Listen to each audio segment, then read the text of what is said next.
تا حالا براتون پیش اومده که بخواین یه سایتی رو توسعه بدین که از چند تا زبون مختلف پشتیبانی کنه، یا توی پروژه بزرگ از شما بخواین که سایت رو چند زبانه توسعه بدید؟ امروز میخوام بهتون یاد بدم که چجوری توی ریاکت بتونید یه سایت چند زبونه درست کنید. پس با من همراه باشید.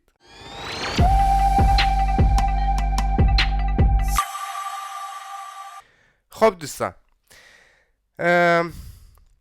اول من میخوام براتون توضیح بدم که اصلا از چه پکیجی میخوایم استفاده کنیم و فرآیند رو توضیح کوچیک بدم و بریم برای پیاده سازی. امروز میخوایم از یه پکیجی استفاده کنیم به اسم React Localization. برای Next پکیج دیگه هم هست، ولی برای React این چیزی بوده که من خیلی ازش راضی بودم. React Localization میگم پکیج مختلفی هست، ولی همشون به یک نحو کار میکنن و کلیاتش هم اینه که یک فایل لوکالیزیشن درست میکنید و بعد فایل هاتون رو درست میکنید، ترجمه هاتون رو درست میکنید و ازش استفاده میکنید.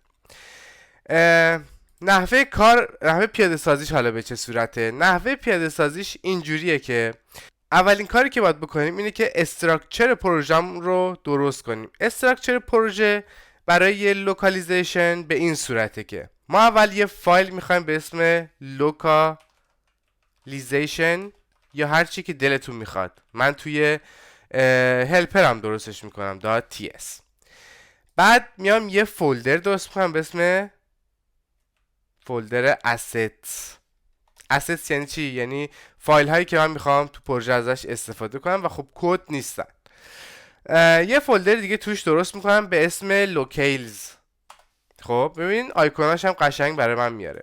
من میخوام دو تا لاکل داشته باشم، میخوام سایتم فارسی و انگلیسی داشته باشه. پس یه en.json و یک fa هم که میدونی اینا کد لنگویجن .json رو درست میکنم. چرا جیسون؟ به خاطر اینکه ما میخوایم از یه دیکشنری استفاده کنیم، یه دیکشنری که شامل کی و ولیوه.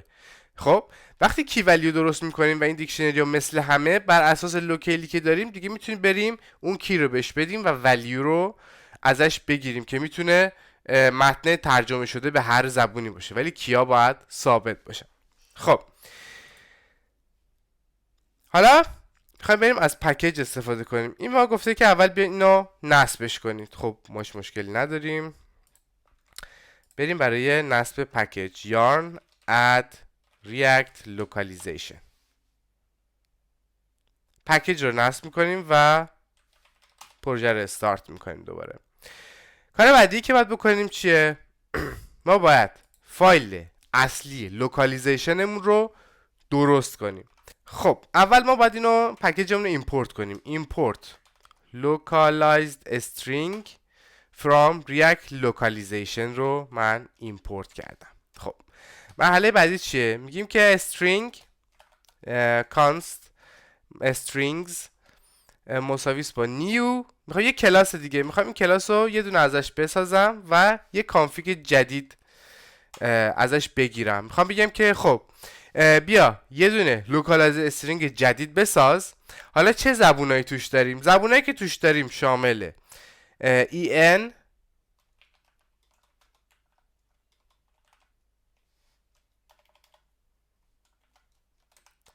و FA هست به معنای فارسی، انگلیش و فارسی هستش. و بعد هم میخوایم چیکار کنیم؟ اکسپورت کنیم دیفالت استرینگز رو.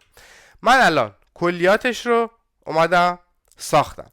حالا چجوری این زبونا رو بهش نسبت بدم؟ کافیه بیایم اینجا یه جیسون بسازیم و بگیم مثلا من چند تا چیز دارم دیگه بچه. من الان هوم دارم، پروداکت دارم، لوگ اوت، لاگین، en و حالا به اینا خیلی کاری نداریم. میخوام اینا رو بیام چیکار کنم؟ ترجمه کنم به دو تا زبون. برای این کار شروع میکنم به نوشتن کی ها و ولی ها. مثلا هوم توی انگلیسی همون هوم هستش، پروداکتس همون پروداکتس هستش، لاگ اوت همون لاگ اوت هستش و اینجا دو تا زبون داشتیم اگه یادتون باشه که اینا رو دیگه فعلا کاری نداریم. خب من الان این فایل رو دقیقا هر چی که دارم، چون میخوام کیا یکسان باشه، میبرم و تو فارسی دقیقا پیست میکنم. ولی این ولیوها دیگه فرق میکنه. مثلا اینجا این خانه است، این محصولات و این همیشه خروج. خب حالا مهم نیست، اگه شما 20 تا زبون هم دارید، این زبون ها میان اینجا. الان من فقط باید اینا رو ایمپورت کنم. ایمپورت en from asset locales و en، همینطور fa، و این دوتا رو، این جیسون هایی که ایمپورت کردم رو فقط کافیه که بهش پاس بدم. خب من الان کانفیگ اولیه‌ام انجام شده، میرم برای استفاده کردن. خب ما اینو گفتیم چیکار کردیم؟ اینو یه نیو کلاس ساختیم و اکسپورتش کردیم. حالا هر جا که بخوایم استفاده کنیم کافیه که اینو ایمپورت کنیم بچه‌ها. مثلا توی هدرز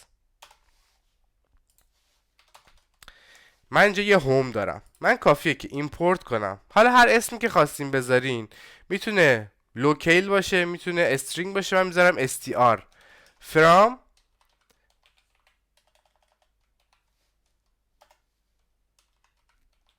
helper و بعد localizations. خب من str رو دارم، کافیه اینجا به جای کلمه هوم بزنم str دات و اینجا هوم رو برای من اوورد که گفت خروجیش یه پراپرتی هوم داریم که استرینگه. خب ببین این هیچ تغییری نکرد.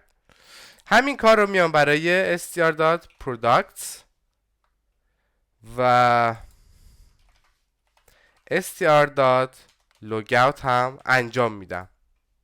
خیلی خوب، من الان تمام این بالا رو اومدم و از تابع ریاکت لوکالیزیشن استفاده کردم و از روی جیسون هام خوندم اینها رو، از کی هایی که توی جیسون دارم. خب حالا ما اینجا دکمه داشتیم که گفتیم زبان رو عوض میکنه، درسته؟ handle change language to fa و en. خب برای این کار ما یه کار دیگه هم باید بکنیم. str.setLanguage میکنیم به lang و بعد یه بار دیسپچ میکنیم. حالا ببینید چی میشه. خب ببینید من الان وقتی که لنگویج رو فارسی میکنم، خانه، محصولات و خروج رو میبینم. وقتی که en میکنم چی میشه؟ هوم، پروداکت و لوگاوت رو میبینم. حالا نکته داریم، این لنگویج ما سیف شده، ولی چرا ما صفحه رفرش میکنیم اینا نمیاد؟ به خاطر اینکه ما باید بریم توی کانتکستمون و لحظه‌ای که داریم اینا رو لود میکنیم، کجا بود بچه‌ها؟ یه جایی بود که ما ستینگمون رو لود میکردیم دیگه، یه یوز افکت بود که ما ستینگمون رو لود میکردیم و دیتا رو میریختیم توش. خب کافیه که اینجا بیایم بزنیم که اولا ایمپورت کنیم import str from localization و این پایین که دیتامون رو داشتیم بگیم که ریاکت لوکالیزیشن رو set language کن با دیتا setting و language. خب حالا چی میشه؟ حالا من اگه زبونم فارسی باشه وقتی رفرش میکنم دیگه فارسی میمونه بچه ها. ببینید من دارم رفرش میکنم، من هر بار که رفرش کنم دیگه چیزی عوض نمیشه. حالا من اینو انش میکنم و رفرش میکنم. خب این بود کلیات دو زبانه کردن برنامه ریاکت که همونجور که دیدید خیلی ساده است. یه چند تا نکته کوچولو هم داره که با من همراه باشید تا براتون توضیح بدم. فکر کنید ما توی هوممون یه اسپن داریم که میاد میگه که this is a counter with number 23. خب 23.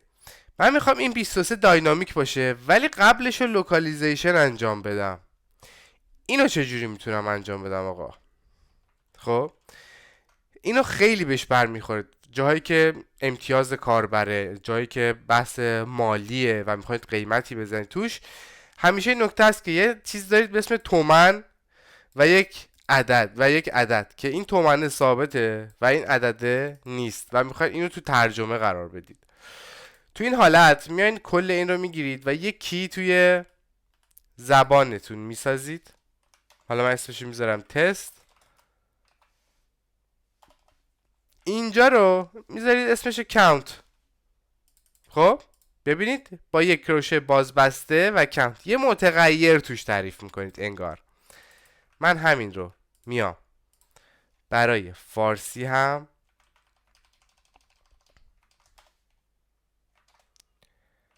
چی بود؟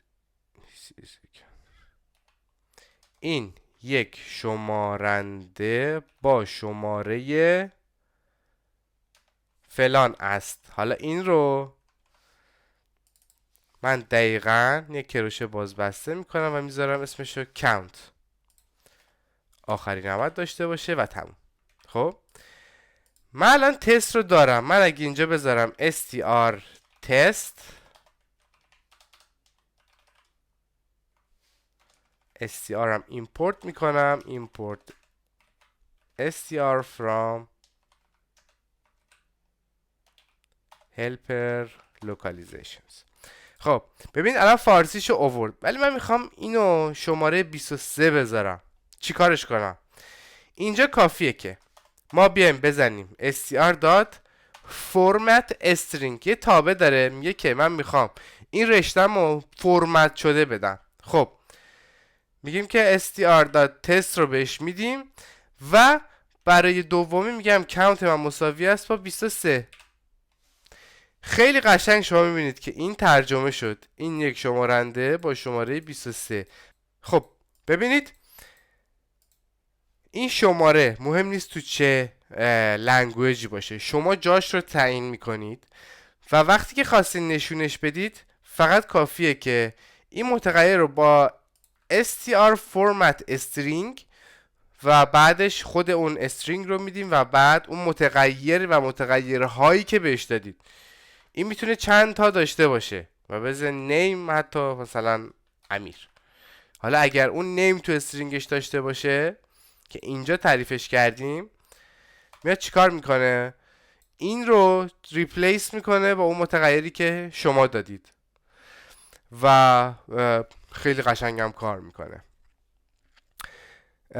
خب بریم برای اوورویو. من توضیح خیلی سریع و کلی میدم و خب این مبحث تمومه. ببین ما گفتیم میخوایم یک سایت چند زبانه داشته باشیم. اولین چیزی که باید توی کار انجام بدیم استراکچر پروژه لوکالیزیشن شده است، چند زبانه است. استراکچرش به چه صورته؟ استراکچر گفتیم که ما یک پوشه اسیتس میسازیم، یک پوشه لوکیلز. اینا دل بخواهیه ولی من دارم استاندارد رو به شما میگم. و بعد میایم توش تو لوکیلز همون یک سری جیسون میذاریم. جیسون قرار میدیم. برای چی جیسون؟ چون میخوایم یه دیکشنری درست کنیم، یه آبجکت، یه دیکشنری از کیها و ولیوها که کیها تو همه زبان ها ثابتن و ولیوها متغیرن. خب پس یه پوشه اسیتس لوکیلز و تو لوکیلز میان اندازه زبان هایی که میخوایم استفاده کنیم. فقط کافیه که فایل جیسون بسازیم. این اولین مرحله. دومین مرحله گفتیم میایم چیکار میکنیم؟ میایم یه فایل لوکالیزیشنز میسازیم و لایبرریمون رو ایمپورت میکنیم، ریاکت لوکالیزیشنز. بعد میایم چیکار میکنیم؟ اون دوتا جیسونمون رو ایمپورت میکنیم و مرحله بعدی اینه که میایم یه دونه ریاکت لوکالیزیشن جدید، یه نیو میکنیم. میگیم من میخوام یه لوکالیزیشن بسازم با کانفیگ خودم، برای همین نیوش میکنید و میگید که زبانهای EN و FA رو برای من اد کن. این هم فایلاشه. خب فایلاش هم بهش نسبت میدیم و اکسپورتش میکنید. این کل کاری که لازمه بکنید. بقیهش دیگه استفاده کردن و پر کردن این فایلتونه. حتما باید حواستون باشه که فرمت جیسون رو رعایت کنید. یعنی آخرش نباید اذن داشته باشه، ویرگول داشته باشه. همین اینا باید دابل کوتیشن باشه اول آخرشون کلماتتون. مثل جاوا اسکریپت باش برخورد نکنید که اینجوری بنویسید چون ارور میخورید.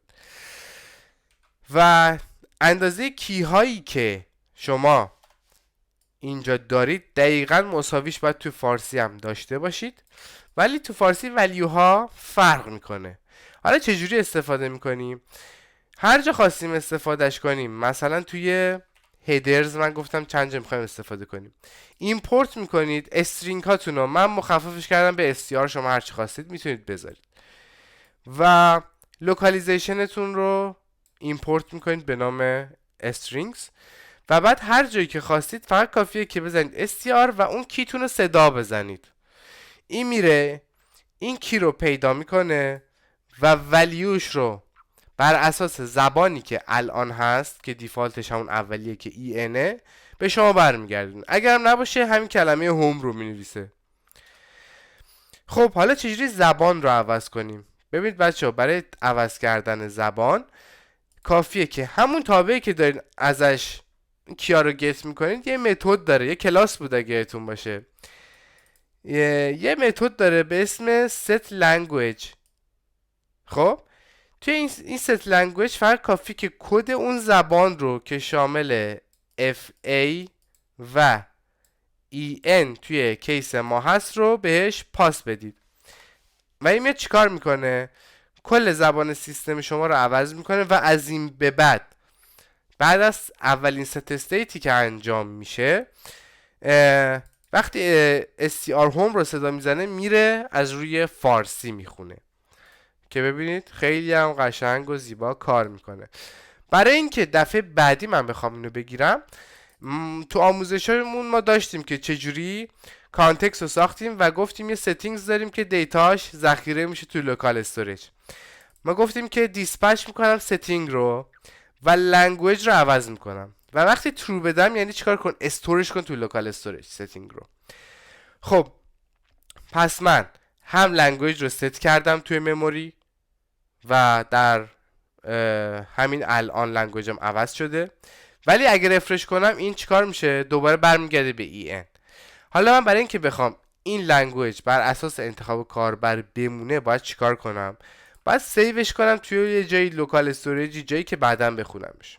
حالا کجا لودش میکنم؟ توی مین کانتکست و اینجا لنگویجم EN دیفالتش.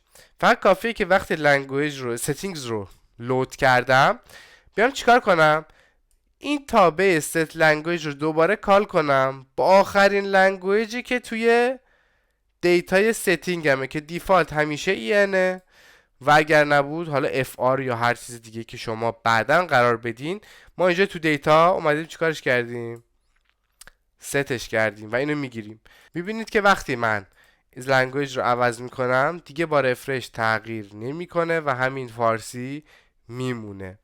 نکته آخری هم که توضیح دادم برای رشته ها و استرینگ هایی که یکم پیچیده ترن، یعنی ممکنه شما وسط استرینگتون دوتا متغیر داینامیک داشته باشین، مثل اسم و فامیلی، طرف ها میخوایم بزنید سلام جناب آقای فلان با تشکر از فلان، یا مثلا میگه موجودی شما انقدر تومن است. خب این وسط یه عدد دارید که داینامیکه ولی بقیهش قرار ترجمه بشه. تو این حالت چی کار میکنید؟ تو این حالت هم من توی هوم براتون توضیح دادم، از چیزی استفاده میکنید به اسم فرمت استرینگ و اینجا توی EN هر چند تا متغیری که دارید رو تعریف میکنید با یک کروشه بازبسته و اسمی که میخواین براش بذارید. حالا من این کانت رو میتونم چیکار کنم؟ توی فارسی اینجا قرارش بدم، بعدش است بذارم، توی انگلیسی اصلا اول بذارمش، توی انگلیسی آخر بذارمش، این دیگه دست خودمه. ولی فرمت استرینگ چیکار میکنه؟ اینا ریپلیس میکنه بچه‌ها، این رو ریپلیس میکنه با اون متغیری که شما دارید و این ولیو رو توش قرار میده. و من گفتم که این str تست من، حالا هر زبونی که هستم رو بر اساس زبونم بیار و این کانت رو توش ریپلیس کن و در نتیجه شما میبینید که من الان 23 اینجاست و خیلی قشنگ تو فارسی اومدم عدد 23 رو گذاشتم و تو انگلیسی هم خیلی قشنگ داره کار میکنه. این هر آن چیزی بود که شما برای کار با ریاکت و چند زبانه کردن ریاکت بلد باشید. یادتون نره که دکمه لایک، سابسکرایب و اون زنگوله رو بزنید تا اولین نفری باشید که ویدیوهای من رو دریافت میکنید. به خدا میسپارمتون تا یه قسمت دیگه. خدا نگهدار.